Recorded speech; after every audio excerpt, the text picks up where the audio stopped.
志工老师。所以，我们用一个同理心去同理这些家长是很重要。所以，不是只有孩子需要鼓励，在读经班里面，家长也是很需要鼓励。因为呢，家庭就是每一位孩子的第一所学校，而我们家长就是孩子教育成功的一项最重要的关键。那甚至呢，我们也可以鼓励家长，久了之后啦，不要家长一开始来读经，你就告诉他说：“哦，妈妈，就搞威嘞，阿公吼，你后礼拜开始来咱大读经好不好？”千万不要这么着急。有一句话叫做“假定弄画画”，那是画画去啊，要用什么来假分呢？所以呢，永秀哈，到时候就越来越自然了，永秀。所以呢，绝对不要假定弄画画。如果我们觉得这位家长他很有佛缘，或者是觉得他在推动读经教育很有方法，或者是觉得他真的是一个做读经老师的料、志工老师的料，我们就慢慢的跟他分享，慢慢的，直到有一天他也觉得自己真的很可以了，那就正式的邀请他来加入读经班，但是绝对不要操之过急哦。其实呢，我们常年的赞美跟常年的相处，一定可以慢慢的教育这些家长。那读经班有哪些类型呢？昨天我们的黄守玉理事长有跟我们分享美术读经，有吗？有没有分享？有哈，对。那读经班有哪些类型呢？哈，就是第一个是语文读经。昨天我们理事长有提到说呢，他们有什么粤语啊，越南语啊。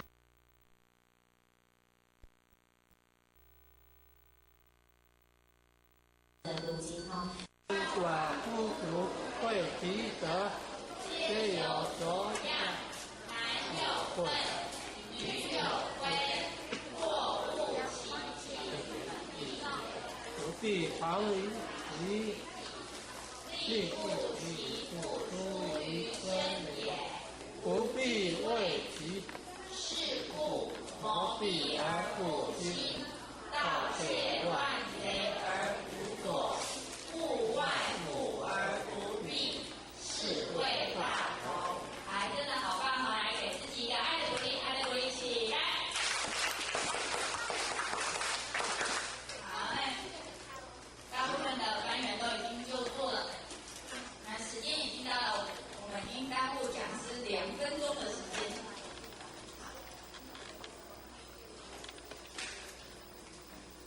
我们谢谢我们的慧莹哈。那我们现在呢，假装呢我们现在在读经班。那刚刚呢，我已经上完了第1阶段的论语。那我要欢迎第2阶段的老师呢，我们不用刻意的去介绍，我们这时候呢，就用爱的鼓励来欢迎唐诗的李老师，爱的鼓励。欢迎，我们一起说要说李老师啊，欢迎。欢迎李老师。谢谢吴老师。好，这样就是我们在做一个交接，就是读经班的交接，就是当我们一般呢从8点到9点半，可能会有规划4堂课，或许3堂课，不一定，20分钟，看孩子做的，就是你的班级学音型比较多还是这样哈，20分钟1堂课，中间都不下课的，要上厕所的，右手食指怎样？比1是老师，因为我们巡堂人员有这个荣誉老师嘛，会请他去厕所。所以呢，这时候我们就带了资料，那我现在就不提醒了哈。好，那我们今天的录影呢很棒，小朋友真的好优秀哦。那我们要欢迎下一堂的老师，唐诗老师、李老师，来把课本准备好，唐诗翻开，请翻开课本的，我们一般都会这样说了，来课本的第几页来，我们看一下唐诗示范第几页。好，把刚刚的录影课本放到抽屉底下，将唐诗放到课本上，翻开唐诗示范第几页。假装这一堂课是唐诗的，来第几页？第16页。好，翻开课本第16页，我们爱的鼓励来欢迎李老师，双手借给我，爱的鼓励，欢迎李老师，谢谢李老师。好，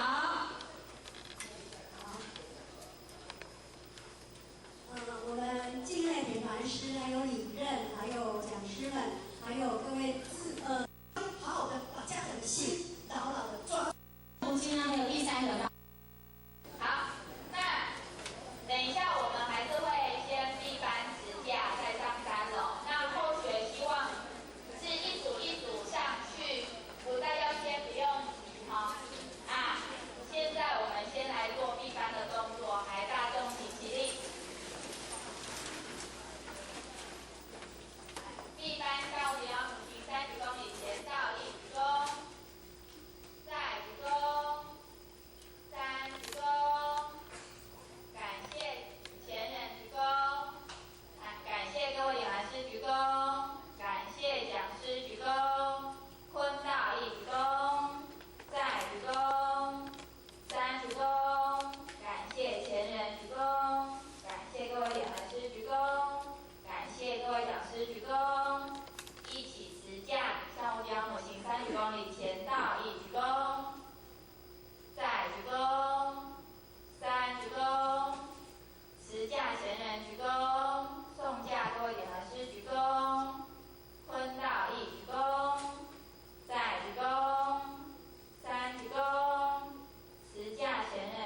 西中养蛙跳，是这样讲吗？哦，台语不太轮转。好，就是呢会成为我们的始终，甚至有可能他会踏进读经班做我们的志工老师。所以，我们用一个同理心去同理这些家长是很重要。所以，不是只有孩子需要鼓励，在读经班里面，家长也是很需要鼓励。因为呢，家庭就是每一位孩子的第一所学校，而我们家长就是孩子教育成功的一项最重要的关键。那甚至呢，我们也可以鼓励家长，久了之后啦，不要家长一开始来读经，你就告诉他说：“哦，妈妈，你就搞威呢，阿公吼，你后礼拜开始来咱大读经好不好？”千万不要这么着急。有一句话叫做“假定弄破碗”，那是碗破去啊，要用什么来假饭呢？所以呢，用手哈，到时候就越来越自然了，用手。所以呢，绝对不要假定弄破碗。如果我们觉得这位家长他很有佛缘，或者是觉得他在推动读经教育很有方法，或者是觉得他真的是一个做读经老师的料、志工老师的料，我们就慢慢的跟他分享，慢慢的，直到有一天他也觉得自己真的很可以了，那就正式的邀请他来加入读经班，但是绝对不要操之过急哦。其实呢，我们常年的赞美跟常年的相处，一定可以慢慢的教育这些家长。那读经班有哪些类型呢？昨天我们的黄守玉理事长有跟我们分享美术读经，有吗？有没有分享？有哈，对。那读经班有哪些类型呢？哈，就是第一个是语文读经。昨天我们理事长有提到说呢，他们有什么粤语啊，越南语啊。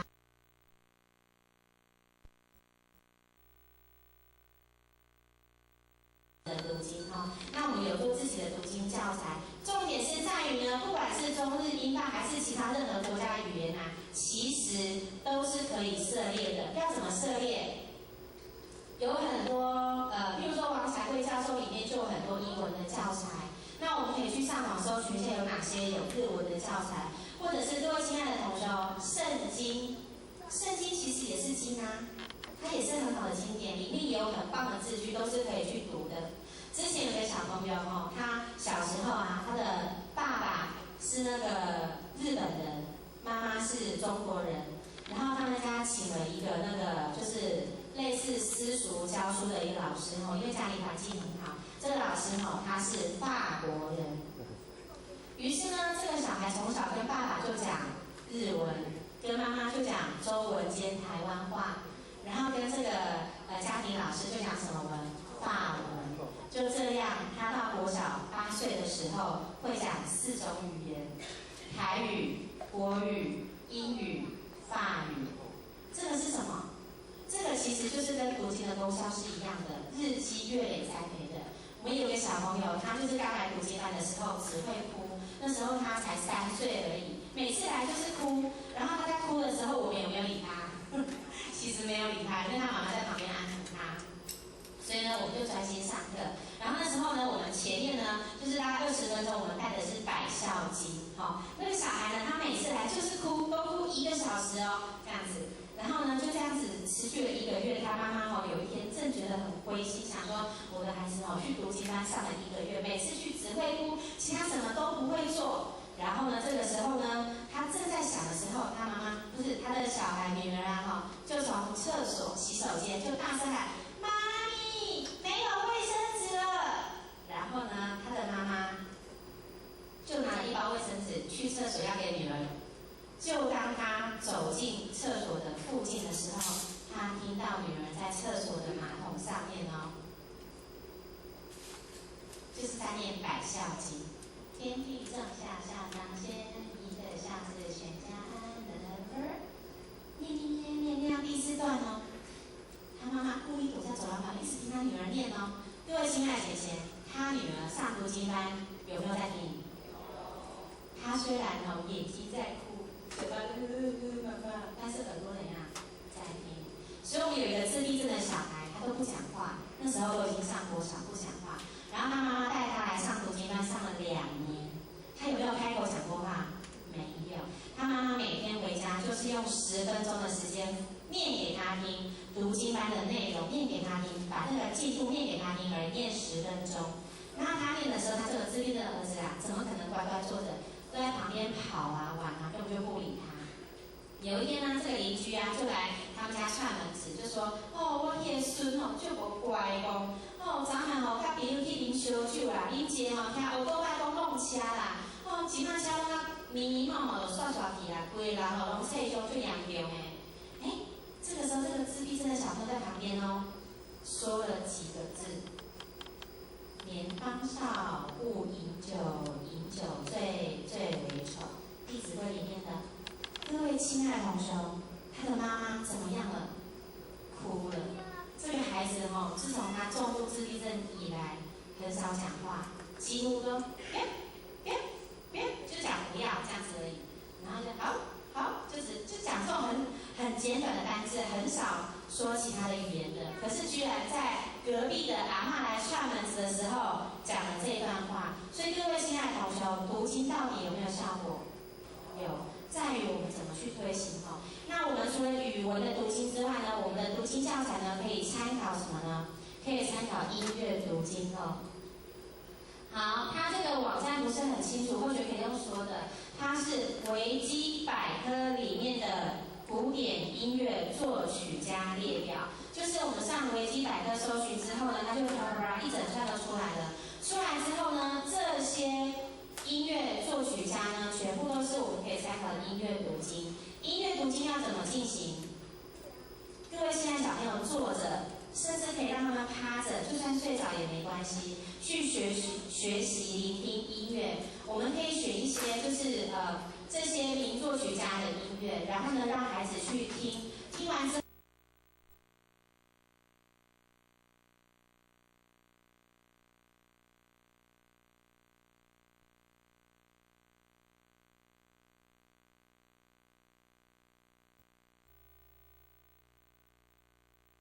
都描述出来，譬如说有一次我们就听了贝多芬的一首歌，他这首歌呢就是在形容他在游泳池的河畔看见一个婀娜多姿的美少女，然后于是贝多芬的心就心动了，然后呢他就很想要跟这个美少女说你真的很美，但是呢贝多芬碍于呢害羞，一直不敢前进，当他已经跨出脚步走到河畔的时候，又退缩了，然后好不容易鼓起勇气在跨出脚步的时候，走到河畔看到美少女又怎么样？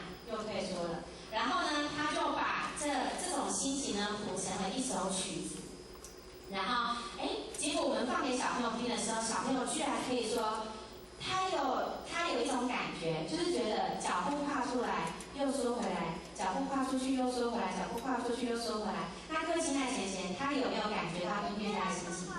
有。所以呢，这个音乐读经呢，是现在比较少涉猎的，但是其实我们这也是一种课程哈。那还有一种读经呢，就是我们昨天理事长跟我们分享的美术读经。其实有很多画作呢，都是我们可以欣赏的，甚至很多书法家啦、油画啦、什么画，都是我们可以去欣赏的。这个在维基的网站呢，也是一样有，就是它有美术家的列表，然后我们可以从这些美术家的列表，从名字来搜寻他们的作品哈。然后呢，还有一个就是我们的中文读经。那我们中文读经呢，到底要怎么读？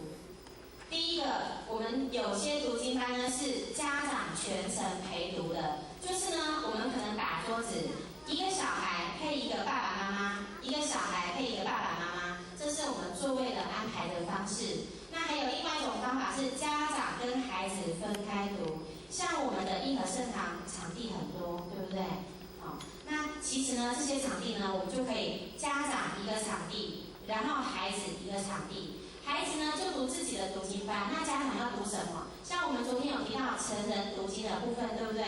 他们可以去钻研这些经典里面的内容跟道理跟意涵哈。那除此之外呢，家长读经还有一个很重要的，就是我们要在家长的读经班呢帮他布的，就是呢给他们一些很扎实的品格教育，并且去落实。要怎么落实？譬如说，我们现在最常用来做落实的就是我们的《弟子规》。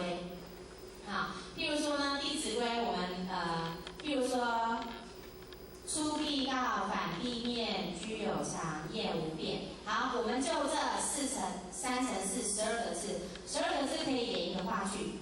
我们可以把这一个小段的段落呢，跟所有的读经班的家长演成一个话剧，然后演完话剧之后做分享。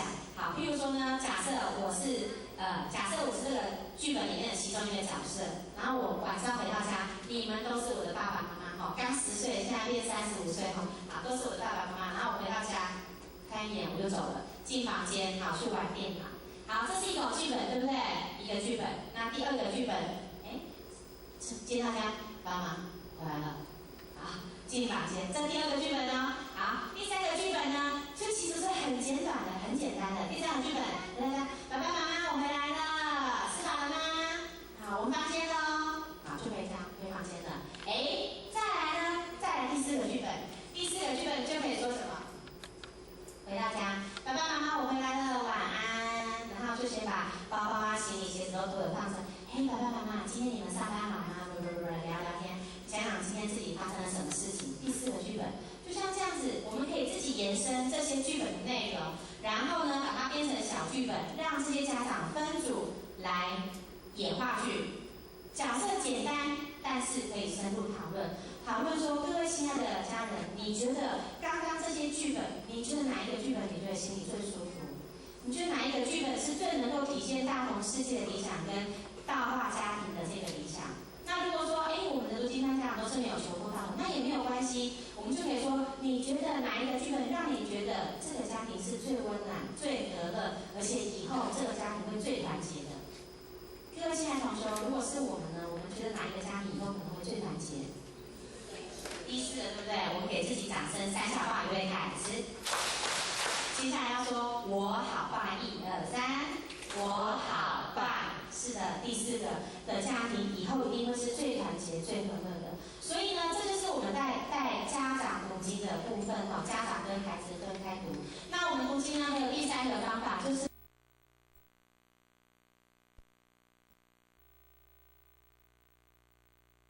双周。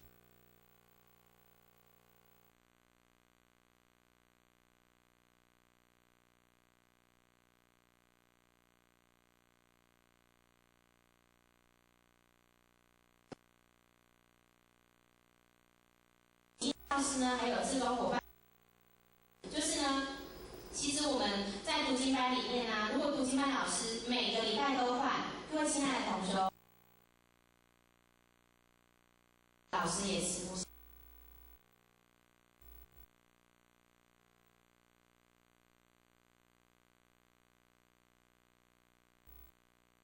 这样子其实是很危险的。所以呢，一个读经班呢，最好是读经老师能够稳定，能够固定。然后呢，偶尔有事请假呢，就请代课老师，但是也尽量以班上的老师为主，以班上原本就有来帮忙的志工老师为主来代课，而不要请一位陌生的老师来。这样子呢，孩子还要适应老师，还要适应这个老师的新教法，还要适应这个老师的新脸孔，其实是比较不容易造成情绪的安定的。所以呢，或者是建议说，我们每一个读经班呢，除了主要教学的读经志工老师之外，我们都还能够安排就是其他的志工老师在班上帮忙，对，帮忙。好，那么我们的场地呢？场地有很多方法。各位亲爱的人，如果现在我们要去申请一个读经班，纸张掉了，如果我们要去申请一个读经班，请问该去哪里申请？学校，对不对？好，如果我们到一般的国小去申请，请问要找谁？校长，或是家长会的会长，或是教导主任，好，或是教导主任，这个都是可以谈的。那呢，就是有些学校比较特殊的，他可能会请，很少啦，应该是很少会请训导总务跟那个辅导室的主任，很少，大部分都是校长、家长会会长或者是教导主任。所以我们如果要到学校去谈读经班，要跟校长他们谈读经班，有几个内容可以谈。第一个，晨读时间推读经。现在很多国小都有志工妈妈、爱心妈妈、护士妈妈，对不对？这些妈妈都可以抓起来受训练，只要学校同意，只要学校认同，我们就来培训这些妈妈，也来教读经，利用晨读的30分到40分钟的时间，然后实施几个班的晨读经时间。那第二个呢，就是利用课堂后的时间，也是我们的晚上时间。那这个就是必须要较早晚上学校，有些国小它有开什么？现在是不是有很多所谓的弱势团体，或是说弱势家庭，就是可能外籍新娘的啦，或者是说大陆新娘的这些家庭，他们有些国小针对这些家庭的成员的母亲，有开一个课后辅导班，就是晚上他们来进修中文，然后学习中文的那个注音符号跟国字等等。像这种晚上有开课的国小，就很容易接受我们去他们那里开晚上的夜间读经班。对，夜间读经班。那夜间读经班当然就是安全要很注意就是我们的学校的入口啦，跟教室的入口，跟孩子都不能够单独上厕所，这个都是我们要去注意的安全问题那还有呢，在学校安排的除了这些时间，还有什么？星期三全台湾的国小都读半天，所以星期三的下午可以跟学校商量之后。然后把那些现在留在学校辅导的学生抓起来，星期三下午可以开读经班。以上这3个时间，还有第4个时间，就是星期六或是星期天的假日读经班。这个就是看各个同修的时间拿捏、安排、分配，然后再来决定要开什么时段的读经班。那如果说场地只有单一空间的话，各位亲爱贤贤，我们就没有办法开家长读经班跟儿童读经班两种读经班。如果场地真的只有单一空间的时候，我们只能够选择儿童读经班，然后可以做一个补强的教学方案，就是叫做联谊跟郊游。联谊跟郊游要去哪里？不能够单纯只是玩乐。要把这些家长跟孩子带去做有意义的教学活动，甚至是找一些手工实作的地方去体验。比如说，我们就在分享有一位贤贤来自花莲的贤贤，他们呢之前就带他们的孩子跟家长去做什么？就是麻糬。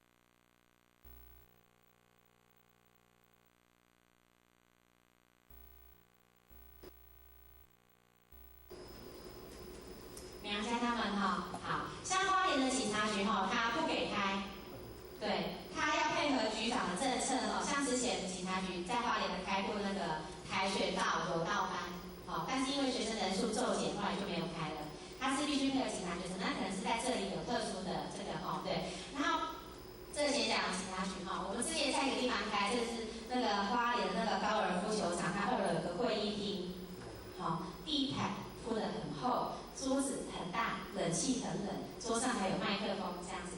好，那呢，这个就是户外场地就是其实如果在户外场地，唯一要注意的是要怎么样把范围抓好。孩子读经班的教室的范围，还有户外场地很吵闹的时候，一定要有什么麦克风。但是户外场地我们比较不建议。可是如果要入门，其实户外场地是我们一个很大的挑战的增进能力的地方。对那还有第3个场地呢，就是我们一般的家庭。现在有些家庭其实客厅摆100椅子也有10几张可以坐，对不对？好，那这个可不可以开读经班？可以啊，邻居左右孩子一堆就找来读了，1个礼拜固定的时间就找来读了。这些孩子呢，又可爱又新鲜，又在自己家里面读完读经还可以吃个小点心，哇，小朋友想要吃点心就开心的不得了。是不是？所以呢，在家里可不可以开读经班？可以。所以如果我们在场有160位同修，每位同修家里都开一个读经班，把邻居左右的人找来读。各位亲爱的姐姐，又不需要花油钱，不需要去外面找场地，不需要租借，也不需要去商谈，直接把自己家里附近的小朋友叫来读经，这可不可行？可行啊，绝对可行。就在家里的客厅，朗朗传送出这种读经的声音，哇，好有书香气息整个文化气质都提升了，真的是很棒。而且呢，读久了，一定会有邻居左右就会来说：“阿姨在冲啥？阿姨在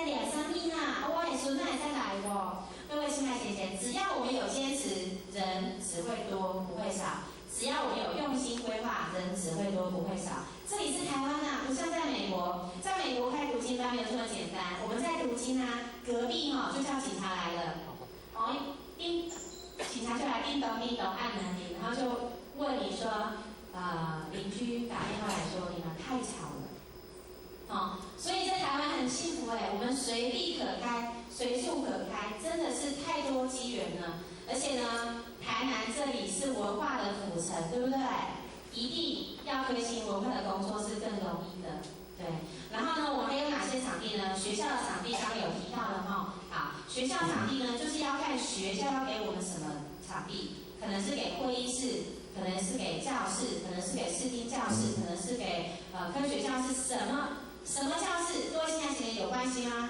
没关系，只要能开读经班就好了。不管学校给我们什么教室，我们都欢喜的接受它，因为只要校长、学校的校方能够认同，那么就是孩子最大的福气那还有我们刚刚提到的礼仪办公室，那还有呢，像我们在华也有在图书馆开在其他县市也有，还有文化中心也有小型的会议室。文化中心可不可以开？可以开读经班，还有其他是什么？像佛堂啦，还有像救国团啦，都可以开那有没有亲爱的姐姐有脑力激荡一下？还有什么地方同学没有写到的都可以提出来好，那我们继续往下。